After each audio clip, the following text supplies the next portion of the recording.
We're Yeah. excited to bring to you today, here at the Inner Circle, the topic that is probably one of the ones that I get asked the most about how to impact change on.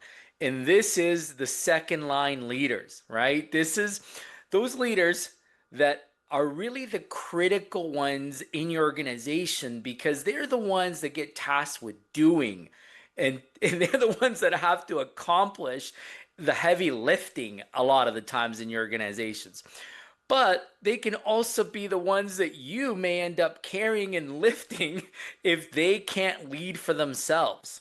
So today we're gonna get into that. We're gonna talk about those supervisors, the foremen, the coordinators, the managers that sit between you and the front line, right? And here's the key is that your success really and truly depends on their leadership and vice versa. Your stress usually comes from their lack of it, right? So, we always get into these conversations about people and issues, and I always pull it back because I think we always have to talk about the framework and what are some of the challenges that these leaders work in, right? And so that's part of the stuff that we're going to unpack today. But the truth is that most businesses currently stay small because the owner or senior leader is doing everyone else's jobs, or they feel like they have to do everyone else's jobs. And you often then find yourself repeating expectations and following up constantly or putting out fires that your leaders should have anticipated and or should have done it on their own, right? And so today we're going to talk about what are those common symptoms of weak second line leadership so that you as an owner or as a business unit leader can spot this and really start to make some impact in your business, right? Now, here's some of the symptoms, right? They escalate every decision upward. I know I've worked with people where they're constantly like, hey, what do I do here? What do I do there? What do you think of this idea? And they're constantly checking up without making a decision. So they're constantly escalating. They wait for direction instead of creating direction. So they're often just sitting there.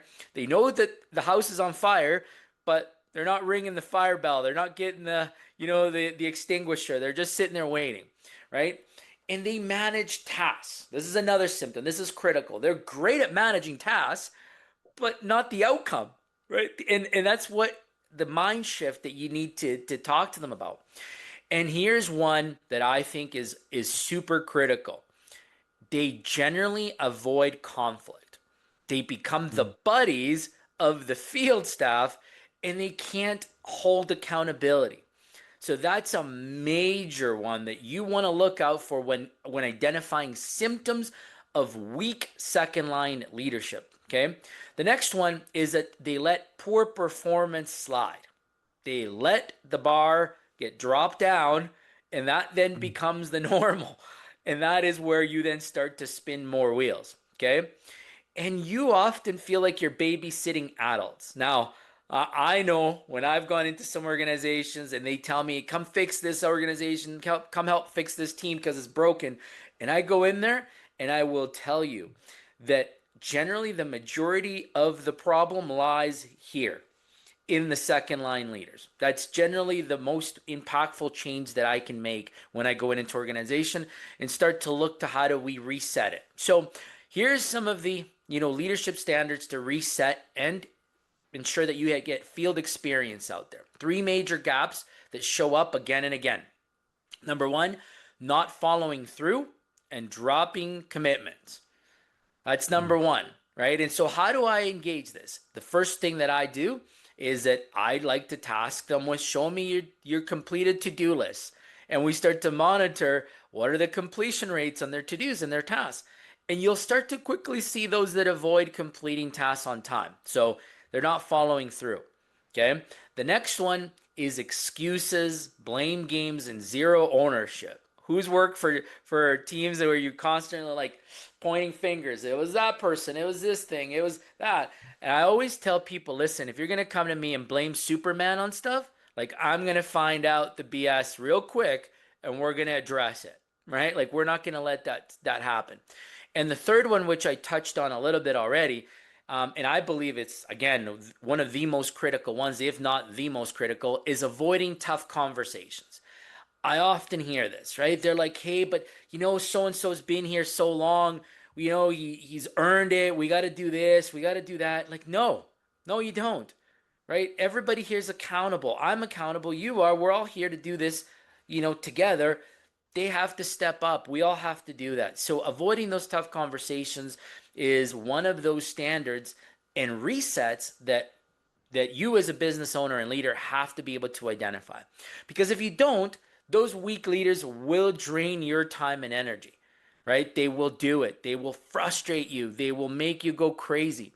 And those vice versa, the strong second line leaders, they actually help and they multiply your capacity. They let you grow. They let you run with freedom, and you start to see this, with strong businesses, right? And so let's kind of anchor what are the 6 principles of real leadership, because I think this is important for us to walk away with understanding. You could be saying, Hector, all right, great, you're talking about weak leaders, good, but give me something that I can work with to identify who's got real leadership potential. And so I want to start off by saying real leadership is not titles. Okay? I want you to make sure you know that. It's not job titles, it's not descriptions, it's behaviors. It's in behaviors that you're going to identify real leaders. Okay? I have found leaders on part-time dock staff, real leaders. They would do stuff that the manager wouldn't do or couldn't do, right? And so that's the example that I want you to understand. Leadership is not titles, not job descriptions. It's all about behaviors. And so what are those behaviors? The first one is vision. It starts with vision. Okay? A second line leader is able to translate that company's North Star into day-to-day execution.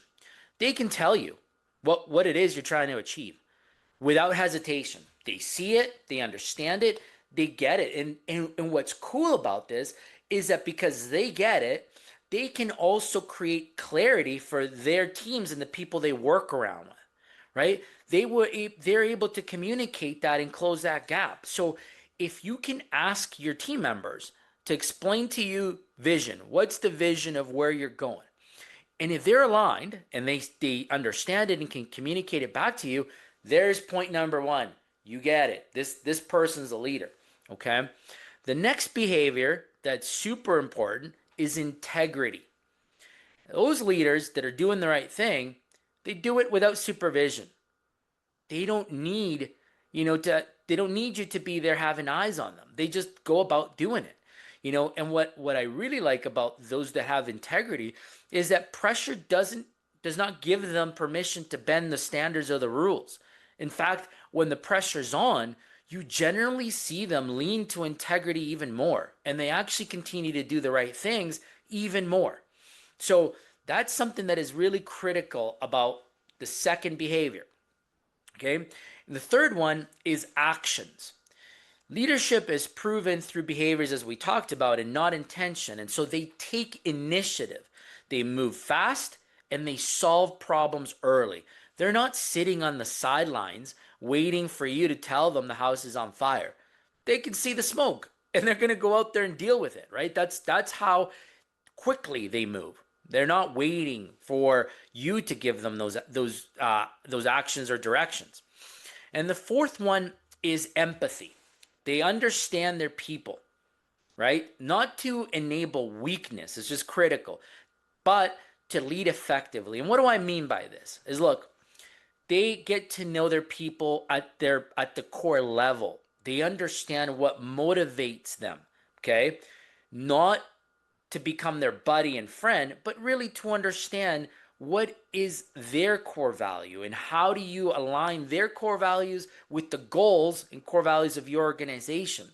Because empathy without accountability is enabling, and so they recognize that. So they empathize, they recognize challenges and that we're humans and we're going to go through some challenges, but they don't stop holding accountability, right? And so good leaders are able to balance both of those. And I've had the opportunity to work with some great leaders, and I've seen it in action, and I can appreciate some of the teachings that they gave me, so that when I go out there, I'm able to build meaningful, relationships with people and really get to know them at their core level. Like, I want to know, what are their hobbies? I want to know, what are their aspirations? I want to know, like, what do they want to do in life in 5, 10, 15 years? What do they enjoy? What football team do they cheer for? Like, all those things, because that will create a connection that will allow me to, lead the right way and not have to deal with it. Oh, okay, this person just wants more money, or this person just wants to do this day shift. No, no, let's find out what other motivators they might have, and work with them on that. And the fifth one here is communication. 80% of problems come from unclear communication. And I've seen this so many times, so many times. Leaders must remember one key thing: you got to simplify, you have to clarify, and you have to over communicate the right things. Unfortunately, we as humans make habits of saying it once and think we have said it enough times. And that's unfortunately not true. We have to communicate several times, and sometimes it's different methods of communication.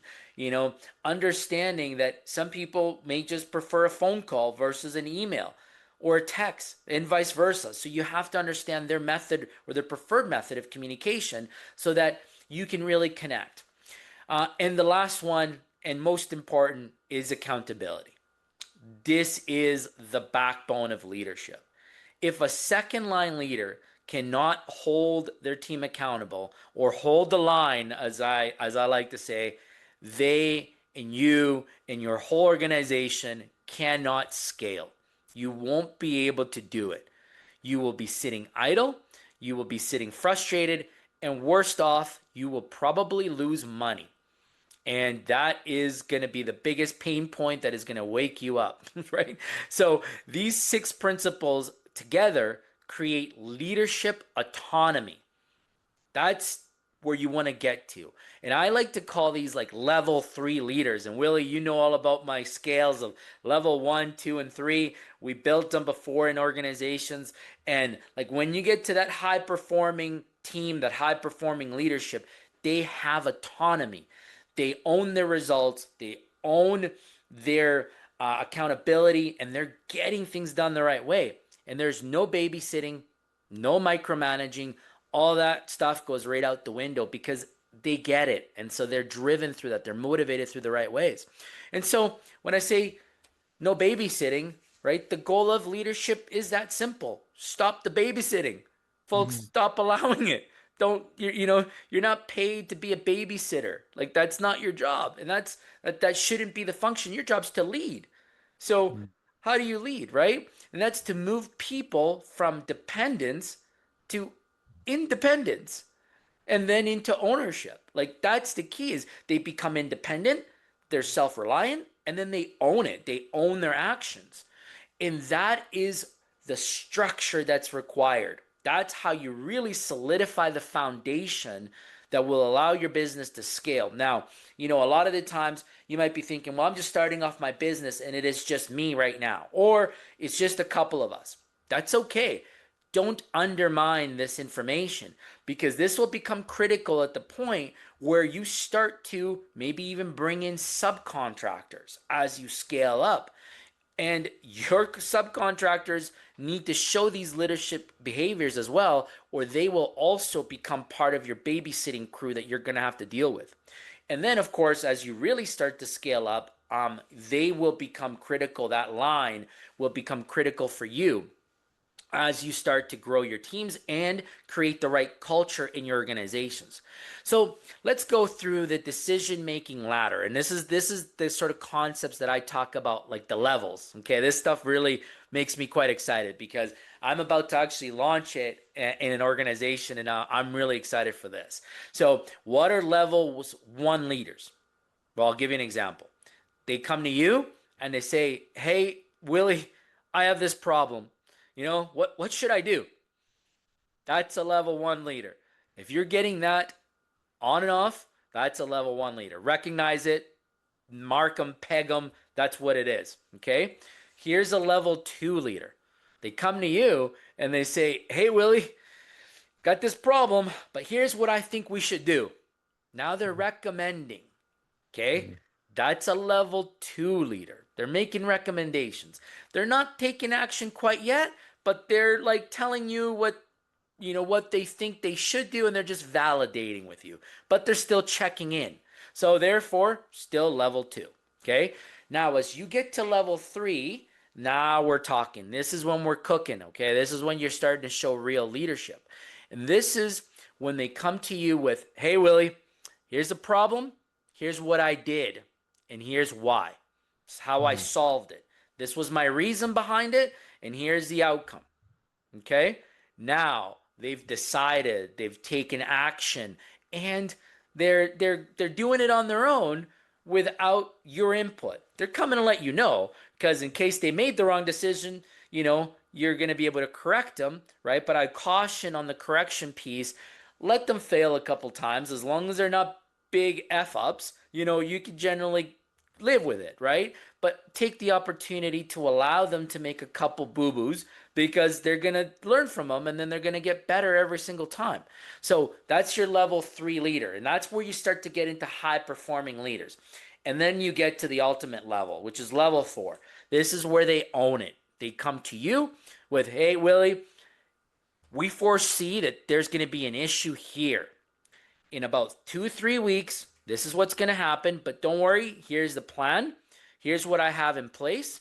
Here's what we believe are the risks within the plan, but we've got already option A, B, C, and D in place, and now there's accountability." They see it, they recognize the issue well in advance before it becomes a problem. They have a solution, and they have a backup plan to the solution. So now you're really cooking. That's a level 4 leader, right? So most second line leaders, unfortunately, guess where they sit in? They sit in level 1. Now, here's what today's tutorial is really all about, is identifying your job in this. And your job is to take them from level 1 to level 3 and 4. If in fact you're serious about scaling and leading your teams the right way, right? Because if you truly want that freedom, and you want your business to grow the right way, and you want to create the right culture, you cannot allow your organization to sit with a bunch of level 1 leaders, because you'll never move the needle. You just won't. Okay. Now, you can tell me, "Okay, great, sweet. We got the plan. We know how to identify them. We know what they look like. We know what they should look like. How do I get it done? What do I need to put in place?" Well, here's what I think it starts with, and in my experience has been the most successful. Those that have worked, with me have seen this come to play in reality. And that is, we establish a weekly one conversation. It's a weekly touch point. I love these because they allow me to do several things. Number one, we check in on just real life connections. Like, how's the family? How are the kids? How is the trip? What's your vacation looks like? What are your aspirations? We do some of that, right? We connect on a personal level, and we start to build trust with each other, because that's critical. And then we get into the deliverables and the expectations, which means we review KPIs. So we have a weekly, review of a metric or a couple numbers that the individual is accountable for. We align priorities for the week. Hey, what are you working on? What are some of the challenges? What are some of the potential, gaps that you might have out there? What are some of the things I can help you with? Right? And so we talk about alignment and priorities. We talk about issues and people problems, and particularly if they're business unit leaders, right? Because I always like to be there for when it's a people issue problem, because it's critical that we look at the bigger picture when we talk people. So we always have that conversation. And these one with ones allow us to make decisions together, and they also allow for escalated decisions to be made if they need to be. But most importantly, we check on behaviors. We provide coaching on behaviors. This is a feedback loop opportunity. And that's what it's all about. It's coaching, leadership development, and not a task checklist. I don't sit there and be like, hey, did you complete this? Did you do this? Did you do that? No, no, no, no. I'm not doing that. I trust that that leader is an adult and they're going to go complete their task list. I'm there to align priorities. That's it. Right? Like, hey, are we, are we working on that, that people development? Are we working on the culture stuff? How are you doing? Like, how are you feeling? Or do you need support? Like that, those are the critical sessions of that one-with-one that I want to address when having those conversations. Okay. Now, then becomes the autonomy rule, which evolves with having these one-with-ones. And that is if they have the information, they have the authority, and they can decide, not you. And I said this before many, many weeks ago, probably many months ago, and I said knowledge is power because when you have the information, you're empowered now to make decisions. Doesn't mean that you're going to make the right ones. You could make the wrong ones, but you're empowered to make some decisions. And here's where it's important is that it's not me. I've now empowered, my leader to go out there and make decisions on their own. And an example of where I could use this is like, hey, this week, we have a challenge. We're receiving extra calls for more volume, more trucks. Like, what do you think we should do? Right? We probably will need about 10 more trucks this week. All right. Now that person knows a number. They can walk away with like, hey, yeah, let me make some calls. Let me see what people I can bring in early if they're resetting. Let me make some calls to outside carriers. But it now starts to get the gears grinding and thinking about solving the issue collectively. And you're empowering them, to be part of that solution, right? So that's how I generally like to look at this. The next one is around delegating outcome, right? So most leaders delegate like this. They'll sit with you and say, hey, Willie, I need you to do this. I need you to go complete this task for me. And go do these steps. So they might say, hey, I want you to, follow up with this customer ABC. Here's the phone number. Go give them a call. Okay. Now, great. That just creates followers because you've given them what they need to go do. Okay. Instead, great leaders flip that and they do this instead. They're like, hey, Willie, listen, man, we're really having problems with company ABC. I think we need to establish some lines of communication. I don't know what that looks like. What do you think? Now Willie says, oh, yeah, you're right. I know Bob over there at company ABC. I've got a good relationship. Let me give him a call. Let me see how we can iron this out. Completely different, right? Now they're leading. Now they're motivated to be part of that solution and they're solving it. And they're not just taking orders from you. So that's something that I believe is critical, right? So, in the real world, I've seen this where I might call on a dispatcher or a driver, and particularly, where we've had issues in the winter because we're living it now, drivers that refuse to chain up. I've seen this before. And I'll just go to them and just say, hey, Bob, like, why aren't you chaining up? What's the problem? You recognize that if you don't chain up, we're going to get kicked off of this site. And if we get kicked off of the site, we're going to lose the customers. And then we're going to have to lay some people off. I'm sure that's not what you want, right? Like, you don't want that impact. Now, Bob now knows that what we're looking for is zero preventable stucks, like truck stucks now. And he needs to do something about it. So he's able to communicate to me, all right, you're right, like I need to start doing this and start to communicating with other guys around here to chain up because we don't want this to happen to others, right? So it's about engagement and really making sure that everybody understands that they have autonomy and they have the empowerment to make those decisions. Now, autonomy is not a personality trait. I want to clarify this. You're not going to find this autonomy thing on certain people. It is learned through leadership behavior. It is learned. Let me say that again. You learn that skill. So Autonomous second line leaders show you this by anticipation. They don't wait for the fires. They're thinking ahead. They show it through initiative. They move first. Okay? Through clarity is also another one that they show it through, because they communicate expectations proactively. And what I mean by that is they're not telling you expectations, they're telling third, fourth, fifth liners the expectations. And ownership, they solve problems and report completions. Okay? Accountability is where they start to enforce the standards. And the last one where they'll show it to you is alignment. They connect decisions always back to company goals. So to build these, to build the the clarity, again, we go back to setting expectations so that they're clear and not misunderstood. We review those behaviors weekly through our one-with-ones, like we talked about, because this establishes repetition. And leadership requires repetition until it sticks. I'm a crazy gym goer. I love the gym. And why I love the gym is because it allows me to consistently just be repetitive in my way of life. So I have a structure. I do my workouts the same way every week. And then I take those learnings from the gym and I apply them to my business life and to my regular life. So I'm one of the most boring persons that you're going to be around with when it comes to eating, because I eat almost the same stuff every single day for 6 days a week, because it's just repetitive, right? It's repetitive. I like that piece.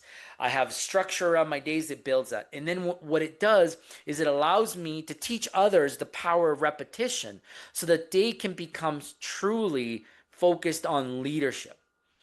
Okay. And that's really important for me.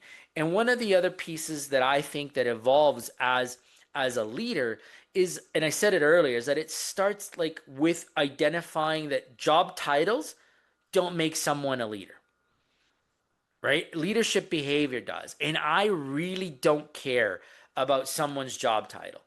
I don't care. I will task someone with an accountability, or I will allow somebody to grow and be a leader if they're at the very bottom of the organization, because I don't care about titles.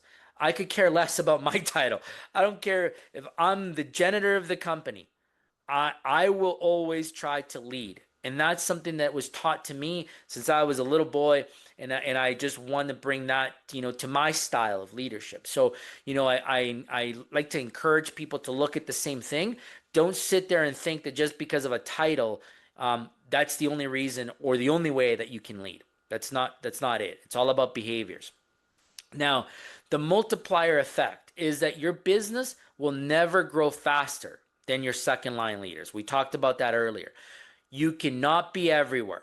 I only see one Tyler. I only see one Eileen. I only see one Peter. There's only one William. There's only one of me. So you cannot solve every problem, and you cannot be the only source of accountability. You have to multiply that. Through multiplication, you will get a lot more done, because your growth equals the combined leadership capacity of your second line leaders. So as you're growing as a leader, you're developing others. That spreads out, and you're going to have more leader bandwidth in your organization, right? So we're going to bring it back to the 6 principles, because I want to make sure you get these notes, right? And so vision equals that they align and they cascade. Okay, that's critical. Secondly, integrity. They act without supervision. You don't need to be watching them to do the right things. Their actions. They move the needle daily. This is a consistent thing. They're not stopping. They don't only just do it once. They move it consistently, daily. They have empathy. So they understand their people. They connect with their people. They make those genuine connections. Their communication, they create clarity, accountability. They enforce the standards. They're not ones that are going to lower the bar at your business unit. They certainly lead and ensure that the standard is always high. And so when you have second line leaders that embody all these, your business at that point is cooking. That is when it becomes scalable. So if you want your business that runs without you, and I hear this a lot with, with owners in particularly, then you must build leaders who lead themselves. You have to train them though to think for themselves, and you have to coach them to decide. And then here's the big one. You have to empower them to own their outcomes. You must empower them. You can't sit there and tell them that they can do something and then give them shit later. You know, if it didn't work out to your state, you have to empower them. You have to let them learn. They will learn, they will make mistakes, but they will get it done right eventually. And that's what starts to build trust and momentum and it gets things going. So if you have if you're cautious about empowering somebody, then give them empowerment to the amount that you're comfortable with so that they don't make big boo-boos and that it really affects you. But empower them, let them learn, okay? And then develop them using those 6 leadership principles that we talked about. All right? That's how you scale your company, and that's how you stop babysitting, and that's how you create true leadership at every level. So, like we talked about second line leaders. This is something that I know, Willie, you and I were talking about it just before the call, and we talked about one particular guy, and I'm curious to know, like, what's been your experience with second line leaders, and how have you dealt with the challenges that come with developing them and leading them, and even recognizing them at their different levels? Oh, I think you're on mute. Yeah, there's a lot of stuff to unpack here, I would say. From my side, I had to first learn how to be a leader myself. Right. Then I was finally able to also instill these principles that you just talked about, where to me, it starts with having that clear vision and that clear communication, what that expectation is of that leader. And then, like you said, if that leader comes to you and just asks you, man, I don't know what to do here or whatever, um, me as a leader now, instead of trying to answer what they have for a problem, it's going to be a question back to them. What do you think we should be doing? And so you Hmm. can actually teach other leaders to become leaders and start putting it back to them so they start thinking for themselves. Absolutely. That's a good practice to do. I like it, Willie. That's awesome. Now, can you And think back of a good leader, like a good second line leader? oh, absolutely. Yeah, I've definitely had some very good second line leaders and also some not so good. And I was always wondering like why don't they get it? But that's the part what you explained today here was I thought about, man, this is the perfect framework if somebody in a is working currently in a company and would like to be a leader one day. Like you can start thinking how you can bring solutions to the table and recommend what could be done. I can guarantee you that will get you a raise and also another position. Absolutely. You're right about that. Because when you start to stand out in those level 3, level 4, like the high performing levels, man, like Willie, you as an owner, you're hiring those guys, you're promoting them. Absolutely. Right? Yeah, Yeah. no, that's so cool. Now, what is like one big challenge that you see with second line leaders? Like, what is the one thing that in your experience, that you think holds people back from growing? Hmm. Yeah, I think like you said, you have to tell them or let them know it's okay to mess up, but we want you to lead. So don't be afraid to try. And Yes. and then yeah, if something goes sideways, well, let's figure that out and make sure we learn from it. And Hmm. and so that's a practice I always had in place where I said, yeah, let's not be afraid to mess up. Let's just do our best and leading. And yeah, I would say that would be a big one for me. Yeah, absolutely. That's a key one, Willie, because I know from working with you in the past, it was something that was really seen as a positive throughout the organization because people felt like, hey, we're gonna learn from this. Sure, we're probably gonna get our hands slapped here, but as long as we don't make the same mistake and we learn from it and we take something positive from this, let's go run with it. Like let's make it happen. I can tell you one thing, if you react upset and angry and kind of do it yourself idea next time, well, you're not going to build any leaders in your business. That's right. That's so true. That's an issue in a young entrepreneur mindset in the beginning, or that was my biggest issue. It's funny you mentioned that because I saw this play out in action literally this week. I saw a Mm, business owner who just scolded, like I mean scolded a supervisor on email and mm. was like, I genuinely felt bad for this individual, and so I had to call the owner, and I was like, "Hey, you got to take that down. Like that's not how you build leaders.